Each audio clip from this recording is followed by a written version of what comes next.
It started with a forgotten phone, hers, left on the windowsill during a backyard cookout we hosted for her coworkers. The sun was just starting to dip behind the trees, casting the soft, orange glow over our yard. Music played low from the Bluetooth speaker, and I was by the grill flipping burgers, trying to time them just right. You know, one of those evenings where everything feels easy on the surface, like you've got a decent life, like nothing's broken. And then her phone lit up. I didn't mean to snoop. I wasn't even that guy. But it was sitting right there on the windowsill by the kitchen, angled toward the patio, and the glow from the screen caught my eye. Maybe it was instinct. Or maybe I already knew something wasn't right, and this was just the moment that let it through. The preview said it all. It was a photo of her, Emily, standing in front of a mirror in a silk robe I had never seen before. Not something you'd toss on for laundry day. This was smooth, deep red or Berg asterisk and Y, clinging in all the places silk knows how to cling.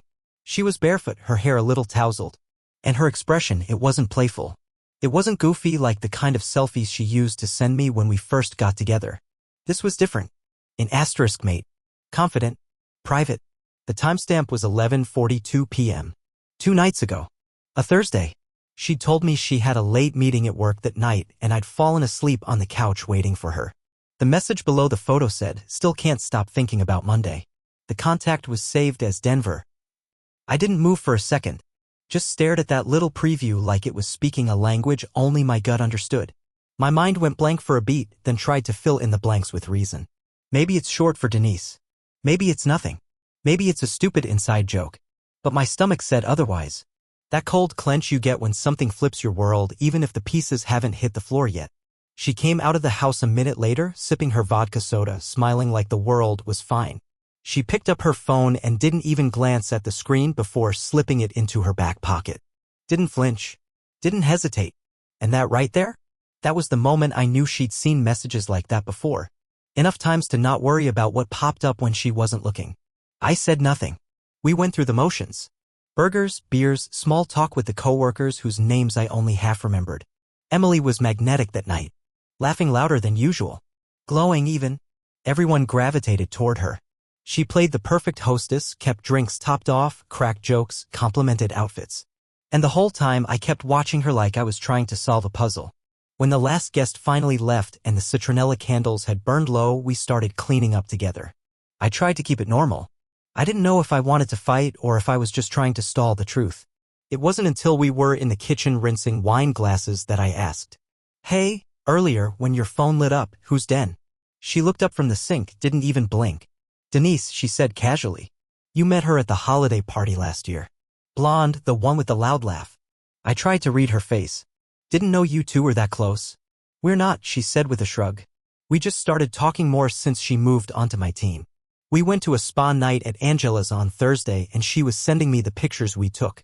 "Why?" I kept my tone light. "Just curious." The message said something about Monday. Thought that was odd. She dried her hands and picked up her phone like it was no big deal. Scrolled through her photos. "See? It's this one," she said, holding the screen toward me for a second before flicking the image away and hitting delete. We were being silly. Robes, face masks, that whole thing. She laughed like I was being ridiculous. The kind of laugh that tries too hard to bury doubt. But here's what stuck with me, she deleted it. Instantly. Before I could ask anything else. And she never let me hold the phone, not even for a second. Just a flash of screen and it was gone. And that robe? It wasn't in our closet. And I know what Emily owns. I'm not one of those oblivious guys who can't remember what's in his own house. That robe was new. Special. And it smelled faintly like men's cologne, something warm and musky that didn't belong to me. She said it was probably from one of the girls at the spa night. But none of her girlfriends wear cologne. I nodded and let it go.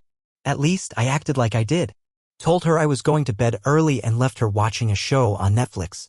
But my mind was miles away, replaying every second of that conversation, every tiny flicker in her expression. The ease in her voice wasn't reassuring, it was rehearsed. She didn't act like someone explaining something harmless. She acted like someone who had practiced the story enough times to make it sound harmless. That night, I laid in bed staring at the ceiling while she brushed her teeth. I tried to reason with myself. Maybe I'm overreacting. Maybe it really was just Denise. Maybe I've been working too much and I'm seeing shadows where there aren't any. But then I thought about that timestamp. That photo. That robe. The message about Monday. What happened on Monday? She'd said she had a late meeting then too. Got home around 11. Said traffic was bad. I remembered how she smelled that night faintly of wine and that same unfamiliar cologne. I'd asked if she went for drinks after work and she said no, just office air freshener or maybe the new dry cleaner. I'd brushed it off at the time. But now? Now those little things weren't so little. The next morning I checked the laundry hamper. The robe wasn't there. Neither was anything she might have worn that night. I asked her about it casually, did you wash anything from the spa night? She shook her head. No, just wore a robe and slippers. Barely moved. The lies were small. Slick. Laced with just enough truth to pass. Over the next few days I tried not to let it consume me, but it did. I started noticing things I'd overlooked before, how her phone was always on silent now, how she took it into the bathroom with her, how she'd started locking it again, something she hadn't done since we got engaged. I told myself I wasn't going to jump to conclusions, that I was going to give her the benefit of the doubt. But the truth is I already knew. I could feel it in my bones. Something had shifted. Something was off. And whether it started on Monday or way before, I realized I was no longer in the loop. I was on the outside now, looking in, pretending things were normal when deep down, I knew they weren't. I didn't confront her again. I didn't demand to see her phone. I didn't accuse her of anything. But I started paying attention in a way I never had before. Watching, noting, remembering. Because something had begged *N. And I had the sickening feeling it wasn't going to end clean. After that night, everything shifted. Or maybe it had already shifted and I was just finally seeing it for what it was. The kind of shift that's silent and slow, like a floorboard warping beneath your feet. You don't notice it until you start to trip. Emily started getting busy more often. She'd always had an active schedule, but suddenly her calendar was filled with new commitments. Every Tuesday night became yoga night. Thing is, her yoga mat never moved from under the bed. I know because I checked. Not obsessively, at least not at first, but enough to notice it hadn't even gathered fresh dust from being disturbed. I tried asking casual questions. How was yoga? Same teacher this week? She'd smile, pull her hair up into a messy bun, and say things like, oh, there was a sub tonight. We did mostly stretching. Always vague, always smooth. The first time I really noticed something was off was when she came home after one of those yoga sessions dressed in tight jeans and a low-cut top, not the leggings and hoodie combo she used to wear. Her cheeks were flushed, her hair still looked styled, and she smelled faintly of that same cologne again. It was subtle, just a trace, but it wasn't hers. Not unless she'd started wearing men's aftershave. I asked her, trying to sound playful, you sure this yoga class isn't just a wine night in disguise? She laughed it off like it was nothing. Said one of the girls brought a bottle and they shared it after class. Don't be jealous, she teased, brushing past me on her way to the bathroom. But her voice had this tone, too casual, like she was performing lightness rather than feeling it. From then on, I started seeing more of the cracks. Thursday evenings turned into volunteer nights. She said she was helping out at a local food bank. I supported it, of course I did, at least on the surface. I even offered to join her once, just to see the place, to help out too. Her face went still for half a second, long enough to notice. Then she smiled and said, it's kind of a tight group. They don't usually bring in guests until you've done training. Maybe in a few weeks. The explanation sounded fair. But it didn't feel fair. She started using different perfumes, sophisticated ones I hadn't smelled before. A little heavier, deeper, the kind that lingers on car seats and jacket collars. I remember leaning in to kiss her cheek once and catching that new scent. She pulled away quickly. Said she was sweaty from volunteering. That night, when she went to bed early, I checked the bathroom. No new perfume bottles in sight. So where was it coming from? One Sunday afternoon, she told me she was heading to her mom's. Said her mom had a migraine and needed help with groceries. That wasn't unusual. Emily and her mom were close, but something about how quickly she left, how scattered she seemed, set me off. She didn't take the usual overnight bag, just grabbed her purse and keys and took off. About an hour after she left, my phone buzzed. It was a notification from her, something I hadn't seen in months. Location sharing. We had disabled it together ages ago after a weird privacy breach scare. But somehow it was back on. Curious, I opened it. The little dot wasn't at her mom's house. It was parked off a highway exit I didn't recognize. I zoomed in. It was a beachside motel, one of those small, quiet places with names like Sunset Haven and Ocean Breeze. Cheap, discreet, nothing fancy. I stared at the screen for a long time. That kind of motel doesn't scream migraine support. I didn't text her. I didn't call. I took a *T and closed the app, feeling a cold pressure behind my eyes. My chest was tight with questions, but I didn't let them spill out yet. The next day, she acted like everything was normal. Even made breakfast. Told me her mom was feeling better. I played along, not because I believed her, but because I needed to see what she'd do when she thought I hadn't noticed. Later that week, I got another unexpected hint. I ran into her coworker Sarah at the grocery store. We chatted a bit, small talk mostly. She mentioned how great it was that Emily made it to Amber's birthday dinner last Friday. Thing is, last Friday Emily told me she had a launch meeting with the West Coast team. Late night, she'd said. They're 3 hours behind and I'm presenting. I remember it because I made a pot of coffee just so I could stay up to keep her company when she got home. She didn't get back until nearly 1 a.m., claimed the call went long and then she had to debrief with her manager. Said she was drained. Now, according to Sarah, she was out having dessert and wine with half the office. And I wasn't invited. Wasn't even mentioned. I played dumb. Said something like, "Oh, I didn't realize she made it out. She told me she had meetings." Sarah hesitated. "Oh, I thought she was there the whole time." And that's when I knew. The lies weren't just directed at me, they were covering up entire pieces of her life. I was no longer part of the day-to-day. I was just the guy she shared bills with and smiled at when she needed to. The real moments, the fun ones, the social ones, those were happening somewhere else. With someone else. I didn't confront her that night. Or the next. I waited. I watched. I started jotting down notes on my phone, times, places, inconsistencies. I wasn't building a case for a fight. I was building one for the truth. It got to the point where I knew something was off every time she opened her mouth. And that's not the kind of marriage you fight to save, that's the kind you start preparing to leave. She started keeping her phone on her at all times. Took it into the bathroom, slipped it under her pillow when she slept.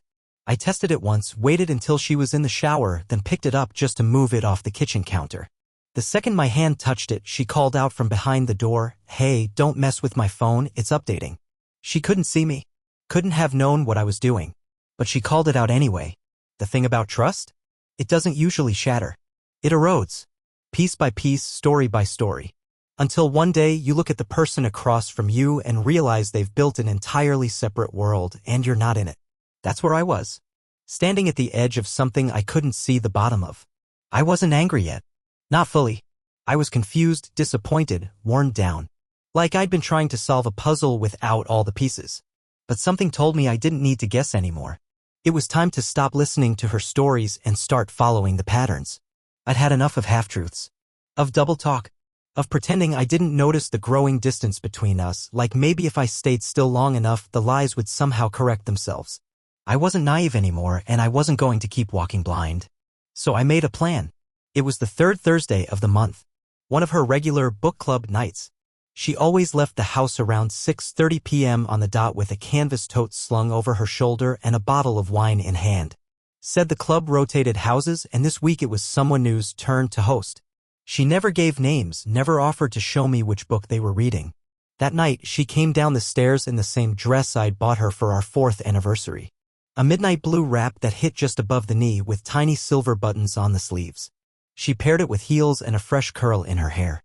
Light makeup, a dusting of powder across her cheeks.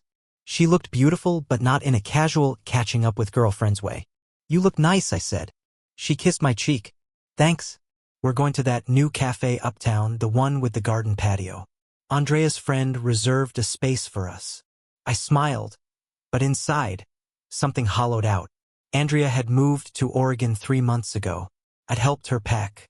As soon as she backed out of the driveway, I grabbed my jacket and keys. My hands were steady, surprisingly. No adrenaline, no panic. Just cold purpose. I waited a few minutes, then followed. She drove the long way, taking side streets instead of the main road. Kept checking her mirrors like she was expecting traffic, or maybe something else. I stayed 2 cars behind, far enough to be unnoticed, close enough not to lose her. But she didn't go uptown. She headed west, toward Westwood, an older part of town filled with brick buildings, jazz lounges, and boutique hotels that trade on charm and anonymity. It wasn't the kind of place you went for a book club. It was the kind of place you went when you didn't want to be found. She turned into the underground parking lot of a hotel I'd never seen her near before. The kind with frosted glass doors and ivy climbing up the stone walls. I pulled over across the street behind a florist's delivery van and waited. 10 minutes passed, then 20. Finally, I saw her. through the window of the hotel restaurant, dimly lit and half full. She was at a corner table, tucked away from view if you weren't looking for it. She wasn't alone. He sat across from her, tall with angular features and a kind of practiced ease. His arm rested on the table, fingers brushing against hers. She was smiling soft, genuine. The kind of smile I hadn't seen in months. Not directed at me anyway. And then she kissed him. Not a polite peck. Not some clumsy mistake. It was the kind of kiss that had history behind it. Slow. Familiar. Intentional. I didn't look away. Didn't flinch. I just stared as the picture finally came into focus. There it was. All of it. Every strange perfume. Every mismatched alibi. Every Tuesday night and missing yoga mat. All of it tied together in that moment. Right there in a darkened restaurant across from a man who wasn't me. She leaned forward afterward, whispered something into his ear, and laughed. Her posture relaxed, her body language loose. She looked at peace. She looked at home. My stomach twisted, but not from surprise. From confirmation. She stayed for over an hour. I didn't move. I watched them talk over wine, share dessert, tilt their heads toward each other like they were the only two people in the world. Eventually, they stood and walked toward the elevator at the back of the lobby. Her hand slipped into his, not in secret, not ashamed, like they'd done it before, like it was normal. I sat there for a long time after they were gone, staring at the empty table. The waitress came by to clear their plates. She smiled at something the busboy said. Just another night for her. Just another table. But not for me. I wasn't angry in that moment. I wasn't devastated. What I felt was worse than either of those things. I felt still. Because now there was no more guessing. No more anxiety or mental gymnastics or trying to explain things away. No more gaslighting myself into thinking I was just insecure or paranoid. She was cheating. She had crossed that line and kept going, walking miles past it while I stayed behind trying to draw maps on shifting ground. I didn't go home right away. I drove around aimlessly, looping through empty streets, past convenience stores and 24-hour diners, past places we used to go. The frozen yogurt shop where she cried laughing because she dropped a scoop on her jeans. The drive-in theater where we watched movies through fogged-up windows, curled under old blankets in the back seat. All of it felt distant now, like I was driving through someone else's memories. When I finally parked in our driveway around midnight, the lights were off.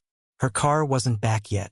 I went inside, sat on the edge of our bed, and waited. She came home about 30 minutes later, her heels quiet on the floorboards. I heard her pause in the entryway, keys jangling as she set them down. She didn't come upstairs. I think she knew. I stayed silent. Eventually, I heard the guest room door open and close. We didn't speak that night. The next morning, she acted like nothing had happened. Wore pajamas, made coffee, asked if I wanted eggs. I stared at her across the kitchen island, wondering how she could look so composed. I didn't answer her. That day, I took the first real step toward the end. I contacted a private investigator, not because I needed more proof, but because I wanted the kind of evidence that leaves no room for denial. The kind she couldn't laugh away or bury in explanations. I told him her schedule, her patterns, the car she drove and the name she'd mentioned, Denver. I didn't tell him I already knew, just that I needed it confirmed on paper. He nodded. "You'll have what you need," he said. And with that, the clock started ticking. In the meantime, I kept my distance. I didn't confront her. I didn't bring up the hotel or the man with the easy posture. I let her spin her web and dig herself deeper, one lie at a time. But I started preparing. I wasn't just losing a relationship, I was losing a version of myself. The man who trusted, who believed, who forgave too easily. That man was slipping away. And I wasn't going to mourn him. I was going to become someone else entirely. The days after that night moved slowly like they were dipped in syrup. Everything she did felt unreal, mechanical. Like she was playing the part of a wife she no longer believed in. And I guess I was doing the same, only I was rehearsing for something else entirely. She still made small talk at breakfast. Still sent me those casual, chirpy texts during the day, "Hope your meeting went okay," or "Don't forget we're low on coffee."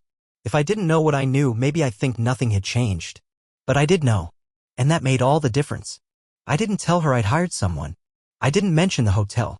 I didn't say a word when she claimed yoga had been canceled again because the instructor was traveling. I just smiled, nodded, watched her weave her little stories and stack them one on top of the other like they wouldn't topple. The private investigator got back to me sooner than I expected. 4 days after I called, I received a zip folder of photos, a couple of videos, and a PDF summary of locations, dates, and timestamps. I opened them while sitting in my car in the Target parking lot, the windows fogging slightly from my breath. It was worse than I imagined. Not because of what they were doing, I already knew that, but because of how easily they lived inside the lie. Emily wasn't sneaking around looking guilty. She was glowing. They held hands in public, went out to brunch, walked along the riverfront like they didn't have a care in the world. The final image in the folder was taken from a distance. They were standing in line at a food truck downtown. She had her hand on his back. He was laughing. The way he looked at her, that familiar, soft focus I used to see in the mirror when I stood behind her at the bathroom sink, made my stomach twist. It wasn't just an affair. It was a second life. And I was the ghost in both of them. That night, I didn't sleep. I lay awake, staring at the ceiling, going over everything I wanted to say, trying to decide whether to yell, cry, or simply walk away. But in the end, I knew the only thing that mattered was making her really see what she'd done. I didn't want rage. I wanted clarity. The next evening, I waited until after dinner. She was sitting on the couch in one of my old hoodies, legs tucked under her, scrolling through her phone like nothing was broken. The same couch where we'd made plans for vacations we never took, where we'd talked about baby names we'd never use. I stood there for a minute watching her, wondering how long she'd been able to lie with that same calm expression. Then I walked into the room holding my laptop. She looked up. "Hey," she said. "Everything okay?" I didn't answer. Just set the laptop on the coffee table and opened it to the folder the PI had sent me. Clicked the first photo, then the second, then the third. Her smile faltered. By the time I hit photo number 5, her face had gone pale. "Mark," she started. I didn't let her finish. "You don't get to talk yet." She closed her mouth. I flipped to the video, the one where she and her mystery man were at the park, sitting on a bench. She leaned into him. He kissed her temple. Her laugh, faint but audible, floated through my speakers. I hit pause. "Is this what book club looks like now?" I asked quietly. Silence. "Or is this the food bank?" I continued, my voice low but steady. "Was this the same day you told me you were helping seniors pack care boxes?" She stared down at her hands. They were trembling slightly. "I can explain," she said finally, almost in a whisper. "No," I said. "No more stories, Emily. No more half-truths. I gave you every chance to come clean." I asked. "I wanted to believe you. And you just kept lying." Tears welled in her eyes, but I didn't feel sorry for her. Not this time. "Who is he?" I asked. She didn't answer. I repeated it more firmly. "Who is he?" She swallowed hard. "His name is Daniel. He works in my building." "Daniel. Not Denise. Not Den was Daniel." "How long?" I asked. She wiped at her cheek. "A few months." "A few." I repeated. "I've got photos going back 6. You were sleeping with him while I was planning our anniversary trip." "It wasn't supposed to happen," she said, voice cracking. "It started as, I don't know, conversations, coffee breaks. I felt." "Don't," I interrupted. "Don't make this about what you felt. You made choices." Repeatedly. She nodded slowly, the tears coming faster now. "I didn't mean to hurt you." "But you did," I said. "You hurt me every time you lied. Every time you came home and smiled at me like we were still something." Her voice broke. I was scared.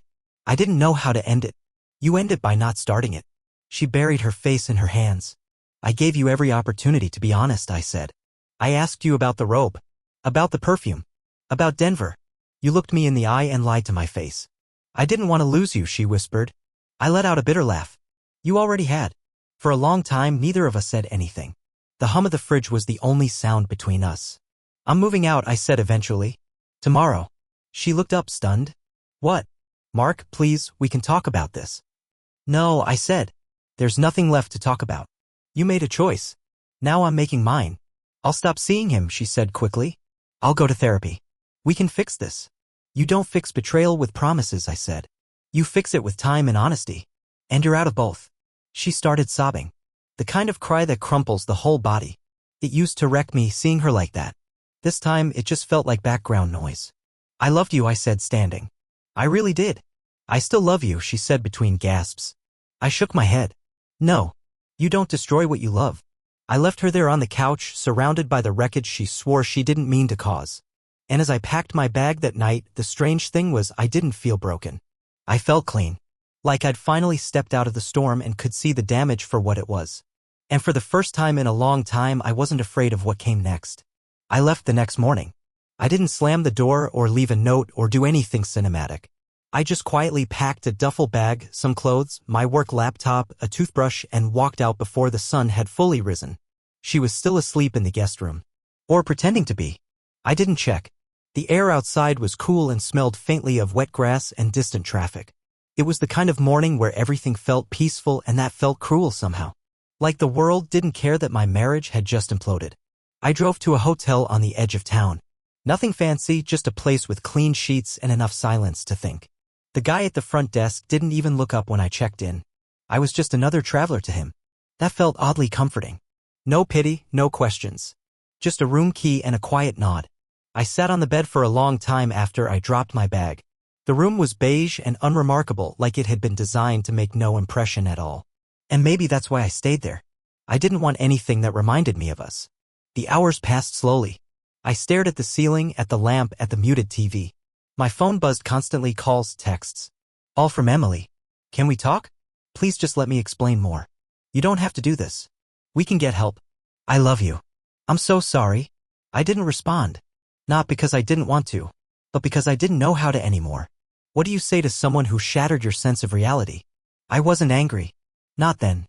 I was numb. I thought I'd feel rage, maybe betrayal pulsing like a fire under my skin.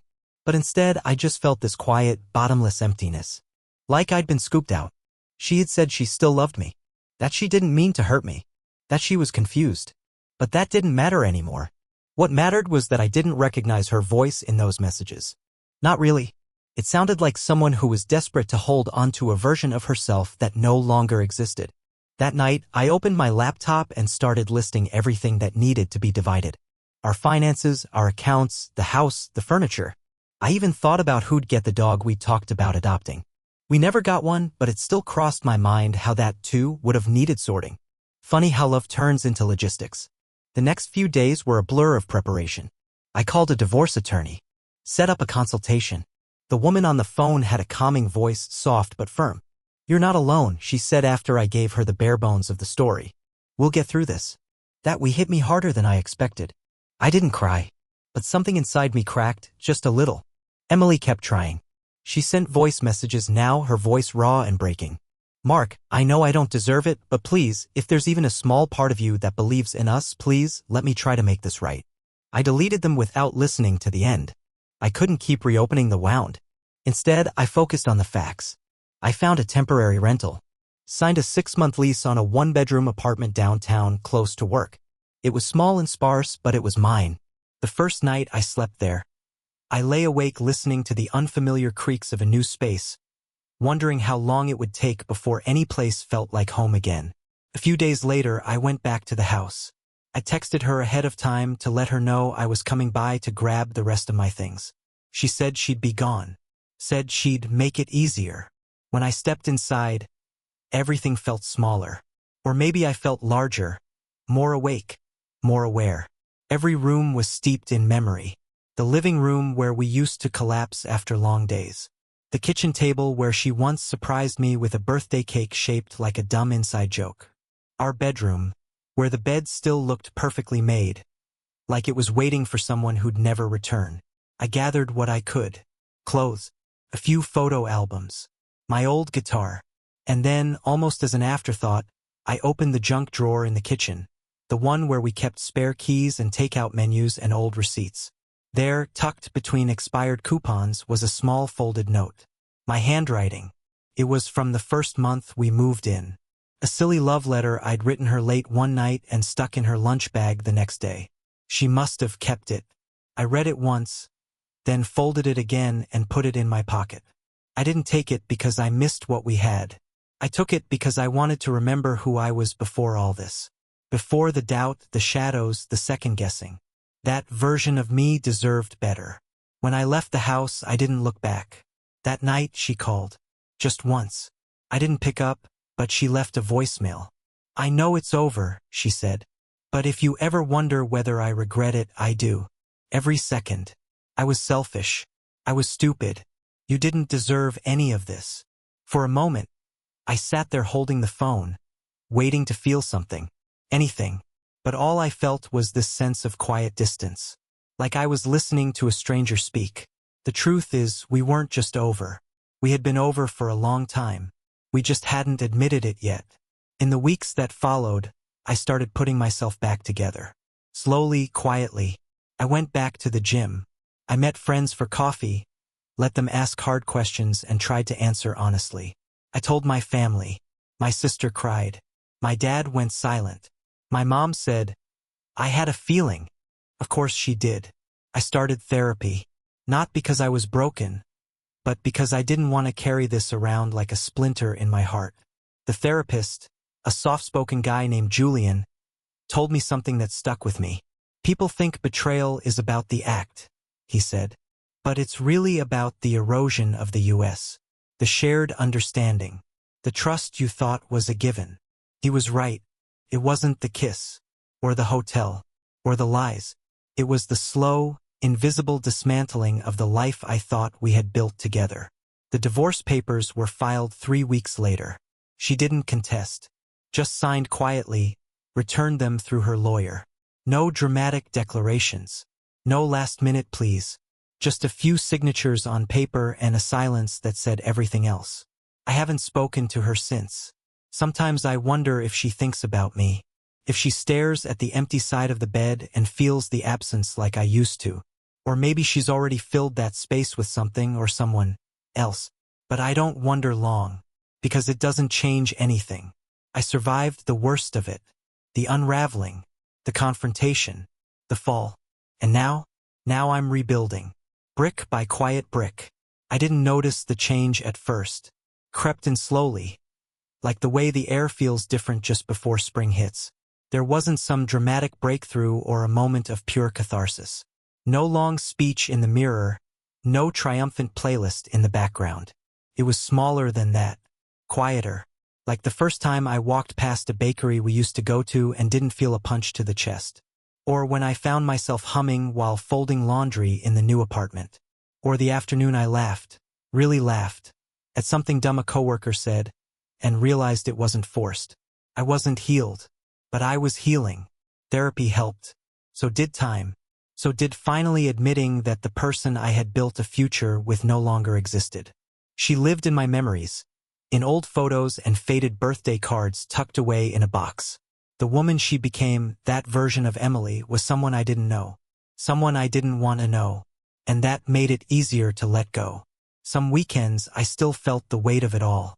I'd wake up early and sit on the balcony with a cup of coffee, watching the city stir to life. I'd think about the version of me that existed a year ago. So sure of what my life looked like, so blind to how quickly it could be taken apart. But instead of bitterness, I felt something else. Pride. Because that version of me, he loved hard. He trusted deeply. He fought to believe in something, even when it hurt. And now I was learning to do something even harder. To love myself with that same energy. I started doing the things I used to shelve in the name of compromise. I signed up for cooking classes, reconnected with my college friend group, traveled to a state park I'd always wanted to hike but had put off for years. And for the first time in forever, my life felt like mine again. I saw her once by accident. It was 3 months after the papers had been finalized. I was at a bookstore downtown thumbing through a paperback when I looked up and saw her on the other side of the shelf. She was holding hands with someone. I didn't recognize him. She didn't see me. And I didn't hide. I just stood there for a few seconds, letting it sink in. She looked happy. Or maybe she just looked unbothered. Either way, she was living her life. And I was living mine. I didn't feel rage. Or jealousy. Or longing. Just a distant kind of detachment. Like remembering a song you used to love but haven't played in years. I walked out of the store without saying a word. That was enough closure for me. People always ask when you know you're over something like this. A breakup. A betrayal. A marriage turned to dust. And the truth? There's no single moment. No obvious sign. It's just that one day you realize you're not checking your phone waiting for a message that won't come. You're not rehearsing arguments in your head. You're not waking up with a pit in your stomach. You're just living again. Not surviving. Not pretending. Living. And when I finally got there, when I truly felt it, I knew something else too. What happened to me? It wasn't the end of my story. It was just the part where the old version of me broke, so the real one could finally begin.